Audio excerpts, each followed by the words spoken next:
Yes. Alors, aujourd'hui, vous avez Tribune Quotidien qui nous dit, déjà j'ai évoqué ça tantôt, est-ce que c'est le cas ou pas? Le Oyofel là, il faut avoir un œil sur le Oyofel. La souffrance des Sénégalais se poursuit, malgré Sonko et Diomaye Sonko. La souffrance des Sénégalais se poursuit. Les boulangers menacent d'augmenter le prix du pain à cause de la hausse du prix du Oyofel. Et la hausse du prix du OFL est intervenue à quelle période? Certains vous disent que non, c'est vers mois début mai. Et maintenant, Mouroubi, parce que la situation est telle que la Sénélec se justifie et prend du doigt la chaleur. La Sénélec dit que c'est à cause de la chaleur que vraiment les coûts ont augmenté. Mais ceux qui consommaient 20 000 au mois d'avril ont payé le double au mois de mai. Donc c'est au mois de mai que les choses se sont un peu aggravées par rapport au Oyofel, parce que ceux qui payaient 20 000 au mois d'avril ont payé 40 000 au mois de mai. Donc ça, ce sont des informations. L'autre information, c'est insensé, d'autant plus que dans les boulangeries, par exemple, nous utilisons les mêmes machines, la même production. C'est ce que déclare Amadou Gaye de la Fédération des boulangers du Sénégal. C'est pas possible qu'on nous amène des arguments du style il fait chaud, c'est parce que le courant, voilà pourquoi le courant a augmenté. Parce que ce sont les mêmes machines, c'est le même frigo, c'est le même four, rien n'a changé. Voilà la situation que nous avons. Est-ce que ce ne sont pas les injonctions parce que le mois là, quand on parle du début mai là, c'est la période où FBI, ils ont fait un saut. Oui. Et ils ont fait des injonctions. Oui. Est-ce que ce n'est pas la conséquence de ces injonctions? Ouais. Et parmi les injonctions, la subvention sur est-ce qu'ils sont commencé à baisser? Bon, en tout cas, ils disent que c'est la chaleur. Comment elle s'appelle? Sorna Oumindour. Oumindour, attaque. Bon, vous avez cette actualité. L'autre actualité de Tribune gravite autour de la dissolution de l'Assemblée nationale. C'est un débat. Vous savez, je rêve de voir dans cette compétition, pour la conquête de l'Assemblée nationale, tête de liste de Benno Macky Sall.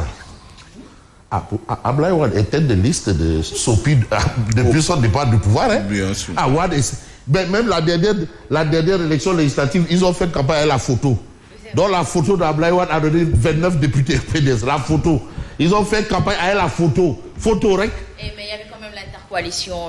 Non, intercoalition, mais 2 députés là. 2. Ah ouais? 2. Ils ont fait campagne à la photo. La photo. Et la photo là a donné un groupe parlementaire. Photo de Abdoulaye Wade. Bref. Donc Baki peut aussi. Alors. Kewel du bët. Kewel du tëb. Donc du bët. Bon, bref. Comme c'est des histoires de libéraux, les libertins, on reste avec Tribune. Encore un accident mortel. Et là, c'est au nez et à la barbe de tout le monde. Oui, c'est vrai, c'est tragique. Mais imaginez-vous cet accident-là au niveau du CICES. Ouais. CICES. 3 morts à la foire. 3 morts à la foire, là. En plein jour. L'État est-il incapable d'asseoir son autorité sur les chauffeurs? C'est une interrogation. Jean-Baptiste Tine et El Malik Ndiaye interpellés. Parce que quand même, un mort, rien ne vaut la vie. Rien ne vaut la vie. La vie, certes, a un coût, mais n'a pas de prix. C'est vrai. L'indiscipline et l'irresponsabilité des conducteurs, les causes réelles. Parce qu'on parle de problèmes mécaniques, des freins, défaillances techniques. Mais comment on peut avoir une... Mais parfois, vous voyez ces gens-là à des vitesses, mais comment tu peux rouler à plus de 100 à l'heure avec 100 personnes? Oui, même. 100 à l'heure. Même à ce niveau-là aussi. Mais et puis là, là. Même si on perd ses freins, c'est pas... Mais en rase campagne. Là. Et puis à une heure de pointe. À une heure de pointe. Vers 13h, 13h30. Mais je rappelle, moi j'ai couvert le lancement des bus Tata. C'était ici, là.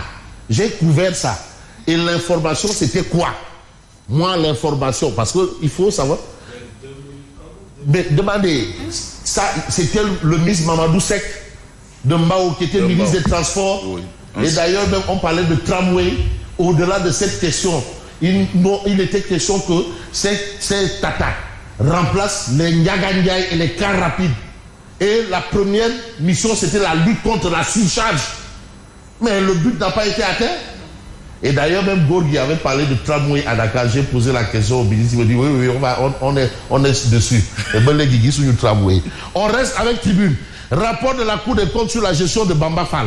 Et aujourd'hui, on nous dit une délégation spéciale réclamée à la mairie de la Médina. Parce qu'aussi, il y a des mairies qui ont été épinglées, à tort ou à raison, tout compte fait. On va voir un peu l'actualité autour de l'actualité avec l'actualité de Walf Quotidien. Walf Quotidien de parler du plan de baisse des prix des denrées fixé au 15 mai. 15 mai. C'est demain. Ah. Demain, à l'heure où blanchit la campagne, Je m'en irai. Oui. j'irai par là, j'irai par... Bref. Mais Test majeur pour Diomaye. on a raté le 10. On a raté le 13. Raterons-nous le 15? Test majeur pour Diomaye. Parce qu'on nous dit que Wahou Kilifa, Wahou le Sad. Ah, bon, les Guinak, nous avons raté. Il avait dit qu'on lui fasse des propositions. Ah, de toutes les faire des propositions, c'est prendre également des actes dans ce sens. Pour moi, c'est deux choses différentes. Voilà. De toutes les façons. Donnez-moi des propositions. Oui. Peut-être qu'il va décider après. Mais Est-ce qu'il va forcément décider le 15? Il y a le Rekaham. Walf Quotidien Mouret. Wow. C'est le 15 qui est le test majeur de Diomaye. On attend. C'est ce que dit Walf Quotidien. Demain. Majeur. Majeur.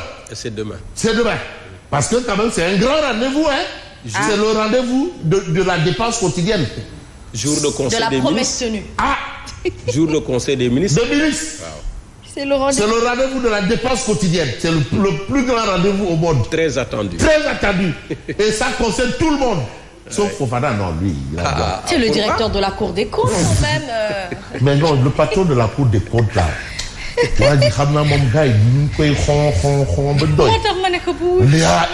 Est-ce qu'il est en bonne santé Mais actuellement? il ne fait que son travail.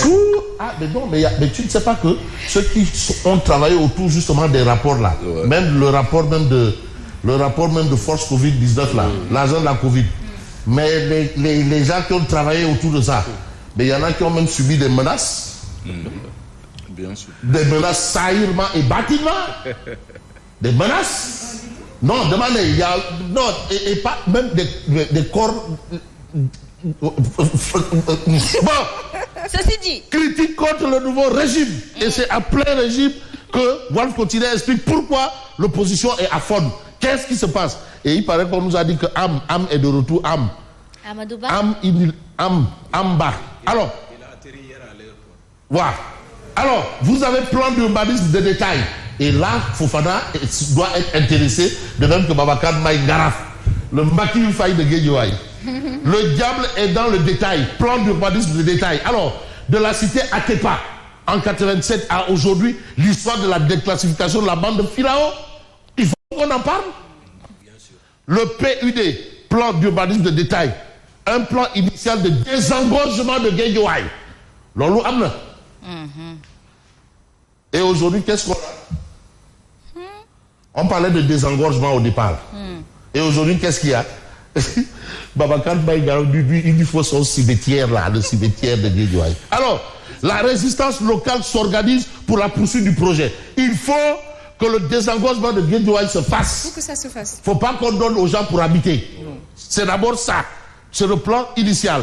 Décret accordant des salaires à d'anciens ministres, Diomaye abroge tout. Casse tout. Mais tout sur l'actualité avec enquête qui parle de l'instinct de survie. Constitution du pôle libéral-démocrate. L'instinct, bien entendu, de survie. Muntagassi livre à Wali Bodian le navire à bon port. Ça, c'est ce que relève enquête ce matin. Mais on va peut-être voir l'exclusif qui nous parle de l'habit de tout le monde. Le général Moussafa. Allahu Akbar. Ouais, ouais. Hommage à un haut commandant de la gendarmerie et directeur de la justice militaire. La légende Moussa Fall, génial général. Alors, témoignage touchant d'hommes d'État, de la presse, de la maréchaussée et de la confrérie mouride. Vous les avez ici. En d'autres termes, si on voit bien, on retient un humaniste au cœur large, au service du corps, le modernisateur de la gendarmerie. Il a fait emprisonner des agents pour mauvaise conduite. C'est bien. Bravo. Le général Bouchafal. Donc, si on se réfère à l'exclusif, on va dire mes respects, mon général. Mais on ne va pas faire dans des généralités pour voir un peu libération. Braquage municipal à la commune de Sable-de-Terre. Des agents reversaient une partie de leur salaire au maire. Non. Gestion 2015-2018 de la commune de Kolda. Le maire utilisait un boutiquier pour ses magouilles. Mais il y a plus grave, le maire de Sali. Dommage qu'on n'a pas Yor-Yor. Donc lui, bon, c'est Nanan. Tu sais, à Tabac, c'était le riz. Mais le maire de Sali, il s'est défoulé sur le carburant. Chacun a ciblé. Le maire de Sali, il s'est défoulé sur le carburant. Voilà, il a consommé le carburant. Il pouvait même garantir la Selon le rapport. Selon le rapport. Oui, selon le rapport. Le rapport aussi, Présomption d'innocence. En tout cas, il a consommé le carburant. C'est-à-dire qu'il pouvait garantir le carburant pour toute une année de la flotte. Voilà. Et le maire de Sali, lui, c'est le riz. Et ici, tu as le maire de la commune de Kolda qui utilise le boutiquier pour ses magouilles. Et vous avez l'autre maire, des agents qui reversaient une partie de leur salaire au maire.